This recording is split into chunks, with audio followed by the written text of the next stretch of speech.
Bienvenue dans l'éveil de l'âme, le podcast où l'on explore ensemble le retour à soi, à un soi aligné, vrai et puissant.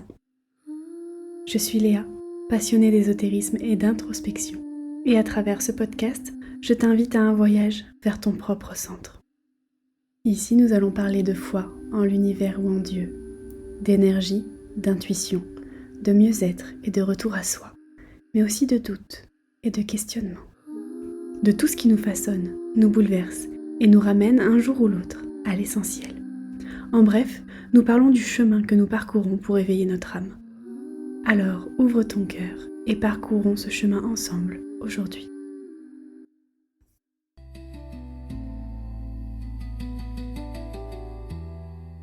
Il y a des moments dans la vie où tout semble se défaire. Des relations s'éloignent, des projets se terminent, des cycles se ferment, et parfois on se sent un peu perdu. Mais si rien ne dure, c'est peut-être parce que tout évolue, parce que nous évoluons. Aujourd'hui, j'aimerais te parler de l'impermanence, de ces processus intérieurs qui nous réveillent, parfois dans la douleur, mais toujours avec un profond sentiment d'amour au final. L'éveil spirituel n'est pas magique ou linéaire. C'est un processus où la vie retire ce qui n'est plus aligné et nous apporte ce qui doit entrer dans notre vie. Nous l'avons vu dans le dernier épisode, il peut y avoir des moments d'incompréhension, voire de crise sur notre chemin. Mais ce ne sont pas des punitions, ce sont des révélations de soi. Dans ce genre de cas, la souffrance devient en réalité un signal de transformation. Ce n'est pas une fatalité que l'on doit subir, mais bien une phase par laquelle on doit passer et que l'on doit accepter. Il faut alors laisser les émotions nous traverser et prendre du recul sur les situations. Avant d'entrer dans une nouvelle spirale, il y a toujours un moment de rupture spirituelle. C'est un moment où l'âme dit stop. Cela peut être quand quelque chose devient impossible à supporter, quand continuer comme avant devient une souffrance, quand la vie semble forcer une transition, quand un schéma explose après des années. Ce moment marque l'entrée dans une nouvelle boucle de la spirale. Quand tout s'effondre, c'est souvent que la nouvelle version de toi ne peut plus tenir dans l'ancienne vie. Comme si on essayait de t'enfermer dans une boîte trop petite. Tu cherches l'expansion.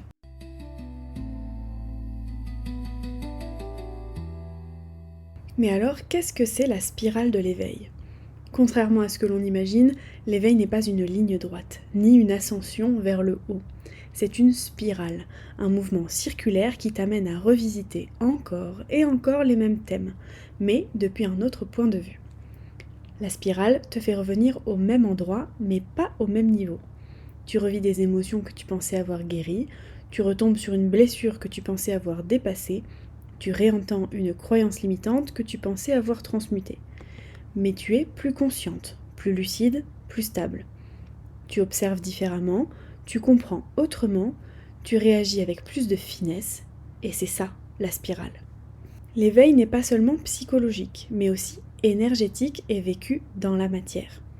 La spirale extérieure, ça peut être les événements, les synchronicités, les rencontres, les ruptures, les transitions qui se répètent. Tandis que la spirale intérieure, ça peut être les émotions, les pensées, les comportements, les réactions, les prises de conscience qui reviennent sous de nouvelles formes. Chaque épreuve est une initiation. Et si la vie t'envoie cette leçon, c'est que ton âme a décidé qu'il était temps de se souvenir de sa force. Vous l'avez compris, rien ne reste figé. Tout est en mouvement, que ce soit dans notre vie comme partout autour de nous. Regardez la nature, les saisons, les phases lunaires. Tout est un cycle qui se répète encore et encore. Pourquoi c'est important d'en parler ? Eh bien parce que la majorité des personnes sur le chemin spirituel, lorsqu'elles sont confrontées à nouveau au même problème, peuvent être dans l'incompréhension et se dire « je devrais être au-dessus de tout ça, si ça revient c'est que j'ai pas guéri, je régresse, je retombe dans mes anciens schémas, etc. » En réalité, tu ne régresses pas, tu affines. Tu ne replonges pas, tu approfondis. Ce n'est pas un échec, c'est une intégration. La spirale, c'est la preuve que l'éveil n'est pas une destination, mais un processus vivant, organique et mouvant. Les pièges de la spirale, c'est croire qu'on revient en arrière, croire qu'on n'a pas guéri, qu'on est cassé, ou que ce qu'on ressent, c'est pas normal, qu'on devrait être au-dessus de tout ça. La spirale, en réalité, elle nous ramène à ce qui n'a pas encore été aimé, pas ce qui n'a pas été suffisamment travaillé. Le cycle ne détruit rien, il renouvelle. Alors une blessure revient, mais tu ne réagis plus de la même manière. Tu prends une respiration, tu observes et tu ne te juges plus autant. Une croyance revient, mais cette fois-ci tu la vois. Et parce que tu la vois, tu ne t'identifies plus. Tu parviens à faire la part des choses et à te dire « ça, c'est une croyance limitante. Je sais qu'elle me vient de telle blessure ou pour telle raison. » Et là, c'est la porte ouverte à une évolution plus grande encore. Pourquoi cette croyance est encore là ? Qu'est-ce qui l'a déclenchée ? Comment ai-je réagi ? Qu'est-ce que je peux faire pour la diminuer encore un peu plus ? Pour montrer à mon corps que je n'ai plus besoin de cette croyance. Alors tu en apprends un peu plus sur toi et tu changes un peu plus pour tendre vers une version de toi plus alignée. Et puis un miroir relationnel se répète. Mais tu comprends le message plus vite, tu vois les signes que tu ne voyais pas avant. Des personnes qui reviennent, des schémas relationnels qui se répètent, des synchronicités de rencontres. Les synchronicités de rencontres, ce sont un peu ces moments étranges où la vie place quelqu'un sur ton chemin exactement au moment où tu en avais besoin. Tu pensais à une personne depuis plusieurs jours et elle t'écrit. Tu croises 3 fois le même type de profil dans une même semaine. Tu rencontres quelqu'un qui traverse exactement la même blessure que toi au moment où tu commences justement à la comprendre.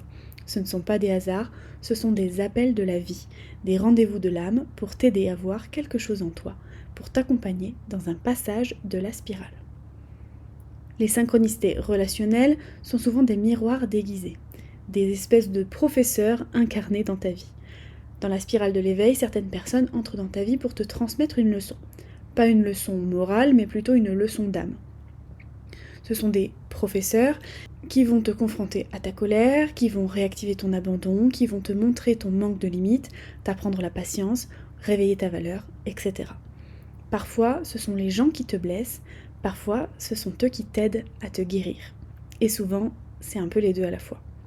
Ces personnes ne sont pas là pour rester, elles sont là pour t'élever. Elles n'apparaissent pas par hasard, elles apparaissent quand tu es prête à passer un palier dans ta spirale d'éveil. Tout ça, ce sont des marqueurs de la spirale d'éveil. Certaines personnes ne reviennent pas pour te tester, elles reviennent pour t'aider à monter un étage de plus. Et parfois, un trigger ancien se réactive. Un trigger, c'est un déclencheur émotionnel. Mais celui-ci, au lieu de durer 3 jours, dure finalement 10 minutes. Exemple, avant, quand quelque chose te blessait, tu pouvais rester submergé pendant des heures, parfois des jours. Ton corps se contractait, ton mental tournait en boucle, ton émotion t'envahissait. Aujourd'hui, la même situation peut encore t'activer, mais différemment. La réaction arrive, mais elle ne t'emprisonne plus. Tu la vois, tu la reconnais, tu respires. Elle dure alors 10 minutes, parfois même moins. Tu récupères plus vite, tu ne te perds plus dans l'émotion et tu l'observes. C'est ça l'évolution de la spirale. Ce n'est pas de ne plus réagir du tout, c'est de ne plus rester coincé dans la réaction. C'est un retour, mais en plus haut, à un niveau de spiritualité plus élevé. Un cycle, mais en plus profond, avec une plus forte compréhension. Dans cette spirale, ce n'est pas seulement ta conscience qui évolue. Ton corps apprend lui aussi. On l'a vu dans un des derniers épisodes, donc je ne vais pas détailler plus ici, mais à chaque cycle, ton système nerveux se régule encore un peu plus. Les émotions ne disparaissent pas, mais elles deviennent moins envahissantes. Tu reviens plus vite à toi, ton souffle se calme, ton cœur s'apaise. Le corps retient moins, il résiste moins, il se crispe moins et il comprend davantage. C'est une autre forme d'éveil, un espèce d'éveil somatique. Et puis, il y a le paradoxe de l'éveil. Plus tu t'éveilles, plus tu vois. Plus tu montes dans la spirale, plus la lumière révèle ce qui n'était pas encore aimé. Ce n'est pas que tu deviens plus fragile, tu deviens plus consciente. L'éveil n'enlève pas les défis, il affine la perception avec laquelle tu les traverses. Si cela vous intéresse, dites-le moi en commentaire, j'approfondirai ce sujet dans un prochain épisode, parce que c'est assez quand même détaillé et je veux pas m'étaler plus que ça dans cet épisode-là. Quoi qu'il en soit, garde en tête que tu n'es pas en train de retomber, tu es en train de voir plus clairement. Et puis, il faut aussi se dire qu'il y a une accélération de cette spirale. Au début, les cycles prennent des années, puis des mois, puis des semaines, et parfois quelques minutes. C'est très rassurant car beaucoup de gens croient aller mal, alors qu'en réalité, ils s'éveillent plus vite. Plus tu t'éveilles, plus les cycles se raccourcissent. Ce n'est pas la vie qui va plus vite, c'est toi qui es plus consciente. Et rappelle-toi, la spirale ramène à ce qui n'a pas encore été aimé, et pas à ce qui n'a pas été suffisamment travaillé.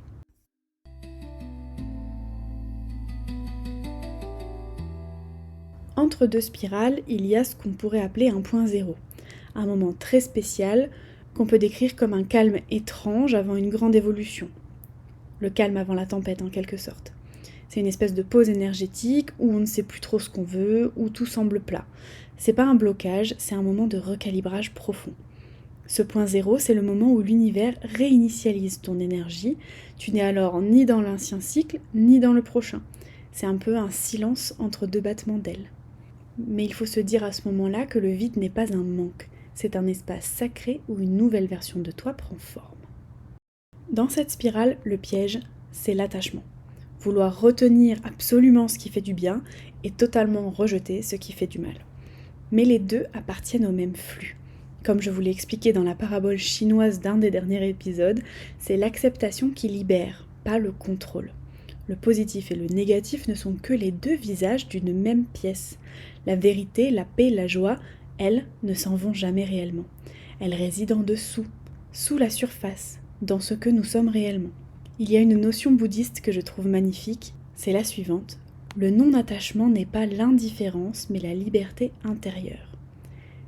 Les cycles se vivent mieux quand on ne s'identifie plus ni aux réussites, ni aux douleurs, ni aux versions passées de nous-mêmes. Ce que tu vis n'est pas qui tu es celle qui traverse et pas ce qui est traversé. Mais alors, comment rester stable dans une spirale d'éveil ? Le mieux, c'est de faire ce qu'on appelle un retour au corps, par la respiration, le mouvement, en s'ancrant ou en buvant de l'eau, ce genre de choses. Vous pouvez aussi tenir un journal d'émotions si ça vous aide.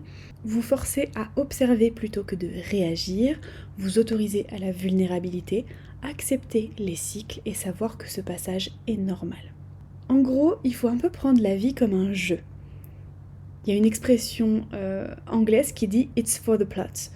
Et en gros, ce sont des personnes qui racontent leurs péripéties et qui disent que it's for the plot, donc c'est pour l'histoire. Donc en gros, ils disent que toutes les mésaventures qui leur arrivent, en gros, ça leur permet de les raconter et donc c'est drôle et que c'est pour l'intérêt en fait de leur vie.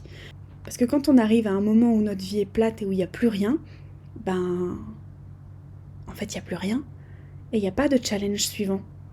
Et c'est plat. Donc en fait il faut des rebondissements dans la vie. Je vais vous expliquer. En gros, vous êtes dans une aventure, dans un jeu vidéo spirituel, où vous incarnez vous-même, votre héros intérieur. Chaque défi est une quête, chaque échec est un apprentissage, jusqu'à passer au niveau supérieur, encore et encore. L'âme choisit alors ses expériences pour évoluer dans le jeu, et pas pour gagner. D'ailleurs, ceux qui jouent à des jeux vidéo sont souvent déçus lorsqu'ils ont terminé toute leur quête. Quand tu commences à voir ta vie comme un jeu d'évolution, tu n'es plus victime de ce qui arrive. Tu deviens le joueur, l'observateur et le créateur. Dans un jeu vidéo, quand quelque chose t'arrive, tu prends du recul. Mince, par où je peux passer ? Qui je peux interroger ? Comment je peux atteindre cet objectif ? Et quand tu n'as pas le choix et que tu dois affronter ce monstre devant toi, tu fonces. Et puis tu meurs. Alors, pas dans la vraie vie, on est d'accord, mais tu recommences, et tu recommences, et tu recommences, jusqu'à ce que tu réussisses à battre ce fucking monstre. Alors, dans ce jeu qu'est la vie, souviens-toi que tu n'es jamais revenu en arrière. Tu reviens juste là où ton âme a encore besoin d'amour. Et chaque passage te fait monter d'un niveau, encore et encore. L'éveil est une spirale, une descente pour mieux remonter, une nuit pour mieux renaître, un retour pour mieux te comprendre. J'aimerais terminer par quelques citations. On a la fameuse « Rien ne se perd, rien ne se crée, tout se transforme » de Antoine Lavoisier. On a aussi une phrase assez connue, la seule chose permanente est le changement, de Héraclite. On a aussi la fameuse phrase de Bouddha, tout ce que tu perds n'était pas destiné à rester. Mais celle sur laquelle je voudrais attirer votre attention est la suivante, de Hazrat Inayat Khan. Alors, désolée si j'écorche son nom. La conscience est une spirale qui s'élargit à mesure que nous revenons vers notre centre. Je vous invite à méditer sur cet épisode et je vous souhaite une belle journée.